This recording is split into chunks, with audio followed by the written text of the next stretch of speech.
Cuaca ekstrim di Jawa Tengah dan banjir yang menggenangi wilayah Pati, Jawa Tengah, kini tinggal 28 desa yang tersebar di 8 kecamatan.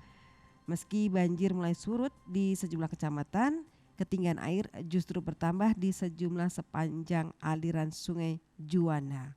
Untuk mengetahui kondisi banjir saat ini di Pati, kita tersambung dengan koresponden MGN Udin Alinani dari Pati, Jawa Tengah. Halo, selamat sore. Halo, selamat sore Mbak. Sore Mas Udin. Mas Udin nih, kondisi banjir saat ini di Pati seperti apa? Ketinggiannya atau luasan wilayah yang tergenang? Ya, pemirsa MG Radio yang kami laporkan bahwa hingga sore ini kondisi banjir di Pati terus meningkat dan meluas di 48 desa di 8 kecamatan.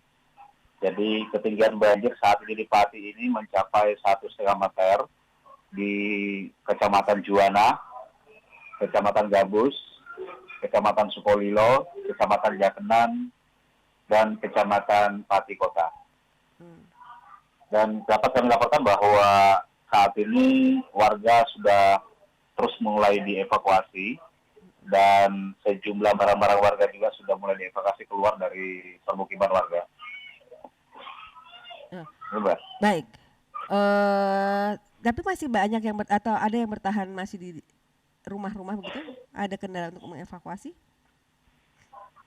Jadi warga saat ini masih bertahan di rumah karena menganggap bahwa banjir ini baru 1 meter ya. Hmm. Sehingga mereka bertahan di rumah mereka masing-masing dengan membuat rangka dalam rumah. Namun yang parah yang sampai 1,5 meter ini sudah mulai dievakuasi keluar dari permukiman karena tidak ada lagi tempat untuk beraktivitas dalam rumah mereka.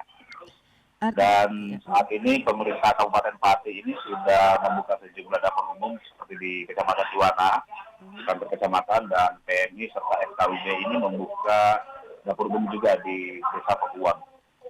Itu Mbak. Baik. Artinya tadi yang walaupun banjirnya ketinggiannya 1 meter, mereka bertahan di rumah. Nah, untuk memenuhi kebutuhan dasarnya seperti makan atau kan cuaca juga masih hujan terus menerus, Mas? Ya, sampai saat ini hujan masih terus mengguyur wilayah Pati. Iya. Dan warga masih khawatir ketinggian banjir akan terus naik karena meluapnya Sungai Juwana ini. Baik, terkait dengan itu tadi kan disampaikan ada juga yang masih bertahan yang rumahnya mungkin genangan, istilahnya genangan banjirnya 1 meter, memilih masih di rumah begitu ya, tidak mengevakuasi diri atau dievakuasi. Bagaimana kebutuhan dasar mereka? Artinya makan, kemudian situasinya juga cuacanya pasti dingin ya, baju basah, kemudian hal-hal yang itu seperti apa mereka memenuhinya atau terpenuhinya setidaknya? Ya, untuk sementara ini warga hanya mengharapkan bantuan dari relawan, kemudian ya bantuan nasi bungkus dari relawan yang disalurkan oleh para relawan. Kemudian ada dapur umum. Dapur umum ini memenuhi kebutuhan untuk makan warga. Jadi sehari dia membuat 2.000 nasi bungkus yang disalurkan ke rumah-rumah yang terdapat banjir dan warga yang bertahan di rumah. Sementara ini untuk PMI sendiri juga membuat dapur umum dan membantu warga bersama dengan FKUB dan mereka langsung menyalurkan ke rumah-rumah yang terdampak banjir. Gitu, Mbak. Oh, baik. Apakah ada data dari para pengungsi ini sebagian besar atau berapa banyak manula ataupun balita begitu? Sehingga mungkin ada MG Radio, pendengar MG Radio yang juga bisa mendengarkan kemudian tergerak untuk ikut membantu situasi di sana. Tapi apa yang sebenarnya dibutuhkan artinya dengan komposisi berapa manula yang terdata ataupun balita atau kebanyakan seperti apa, Mas? Ya, Mbak. Dari informasi dari BPBD yang kami dapatkan tadi pagi, hingga saat ini hanya jumlah jiwa yang terdampak, Mbak. Jumlah jiwa yang terdampak, kemudian rumah yang tergenang. Jadi sampai saat ini kami belum mendapatkan bahwa ada berapa banyak manula ataupun bayi yang dievakuasi, yang dievakuasi ke pengungsian. Karena BPBD masih terus mendata, karena wilayah Pati ini masih terus meluas banjirnya, sehingga sampai sore ini sudah 48 desa yang terendam. Oh begitu. Jadi masih didata seperti itu, tapi yang pasti secara jumlah ya, jumlah tadi dikatakan Ya, dari tadi Mas mengatakan itu distribusi bantuan dilakukan oleh tenaga ini. Berapa jumlah tenaga yang disiagakan untuk melakukan distribusi obat-obatan mungkin yang memang masih bertahan ataupun yang untuk penanganan di posko?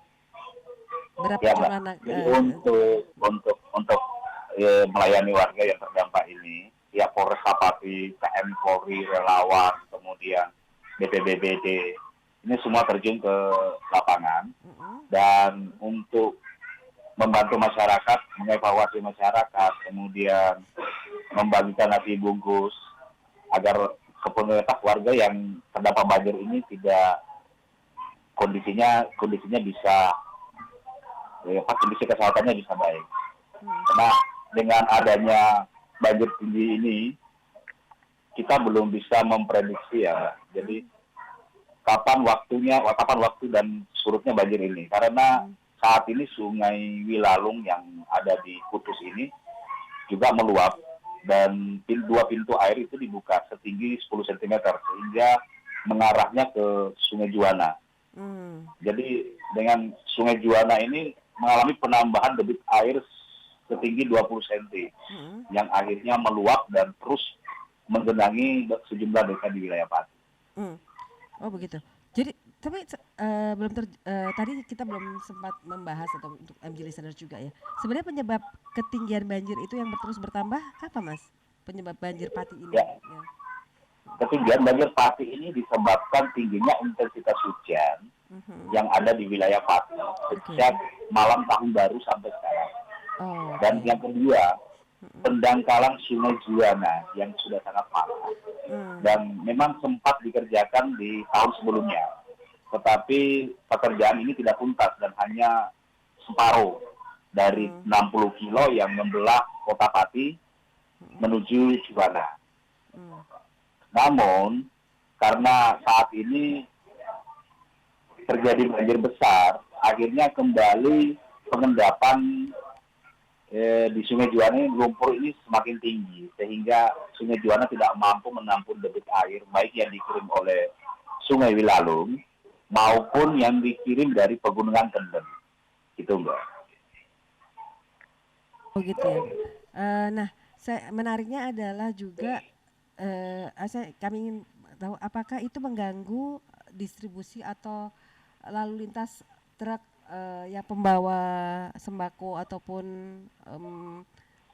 bahan-bahan makanan yang menuju ya untuk keluar dari kota artinya dari Jawa Tengah ke ya. Benar Mbak. Jadi sementara ini kondisi jalur Pantura yang Juwana di Kecamatan Juwana ini sudah tersendat, macet, jangan tergenang banjir. Jadi selain di Pantura Juwana, juga di Kudus jalur Pantura di Desa Jatiwetan, itu sudah tergenang banjir setinggi 60 cm. Sehingga antrian kendaraan, kemudian antrian kemacetan itu mengular di wilayah Kudus, dan polisian terpaksa membelokkan arah ke jalur Gerobokan. Dan untuk menuju ke Kota Pati, mereka harus memutar sejauh 3 km. Oh begitu. Jadi masih ada solusi untuk dialihkan ya, arti rekayasa lalu lintasnya seperti itu. Rekayasa lalu lintas. Ya, itu. Kalau dari catatan Anda atau pantauan Anda, Mas, ini apakah banjir yang terbesar atau terluas dari beberapa tahun terakhir ini? Jadi 3 tahun terakhir ini adalah yang terbesar dan terluas yang kita rasakan tahun ini, yang kita rasakan ini ya. Jadi sebelumnya memang pernah terjadi tahun 2014, di mana tahun 2014 itu hampir seluruh kecamatan di Pati terkena banjir maupun Kudus. Menurut orang-orang bahwa 8 tahun ini adalah banjir yang kedua terbesar setelah 2014. Dan tadi PR-nya dari pemerintah daerah bahwa pendangkalan Sungai Juwana ya Mas ya, itu Mas. Kalau untuk pendangkalan Sungai Juwana itu adalah kewenangan pusat, Mbak. Oh pusat, itu justru bukan pusat, pemerintah daerah ya. Jadi kewenangan pusat karena Sungai Pemali Juwana adalah milik pemerintah pusat, BBWS, Oke. Sungai Pemali Juwana. Heeh. Jadi memang selalu ditekankan berapa kali pemerintah Kabupaten Pati selalu mengajukan untuk pengerukan Sungai Juwana sepenuhnya sehingga dapat minimalisir banjir di saat musim penghujan datang. Gitu. Baik, baik. Hal yang lain Mas, ini setelah libur tahun baru, kemudian aktivitas belajar mengajar anak-anak siswa-siswi sudah tentunya karena terkait dengan banjir kemungkinan diliburkan atau dipindahkan. Apakah begitu atau ada arahan lain dari Dinas Pendidikan terkait dengan memasuki masa Awal tahun belajar. studi ya, iya betul. Iya Mbak, jadi pantauan kami di lapangan dari pagi, mulai dari SD, SMP, yang terdampak sekolahnya itu semua diliburkan hari ini. Karena hari ini adalah hari pertama sekolah. Ya. Tetapi mereka yang terdampak banjir itu semua diliburkan dan mereka belajar daring dari rumah.